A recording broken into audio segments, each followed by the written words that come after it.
So kannst du noch eins. Wieder. Hier sind keine Angst. Ich bin nicht Spider-Man. Nur so ein Kratzen am Hals. Leichtes Kratzen. Ja. Ist das gewollt, das hier? Eine Kamera. Ja. Erfolg. Ich habe so ein Kratzen am Hals. So ein Wie lange denn schon? Habt ihr was von Ratio fahren? Garantiert, aber Gute Preise, gute bessere. seit wann haben sie ein Kratzen schon? Seit wann? An der Stelle gut traurige Musik. Also es fing alles an von meiner Geburt. Ich kam zur Welt und meine Mutter wurde entführt von Ninjas. Ich war nur 3 Minuten lang normales Baby. Mich Hustenbonbons. Hustenbons? Vielleicht gibt es Das ist ernst.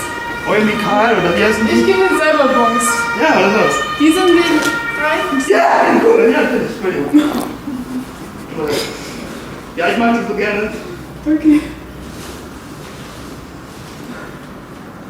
Sind eben Halsschmerzen, leichte Halsschmerzen, kann man ausprobieren, mehrmals täglich. Husten haben sie jetzt nicht, ne? Nur so kratzen. Nur ein Kratzen. Ja, dann können wir das nehmen. Sehr gut. Wie teuer war das? 95 Cent. Danke.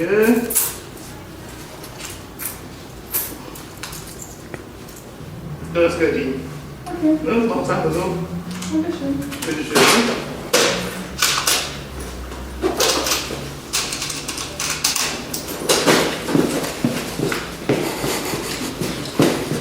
Ich hab gleich.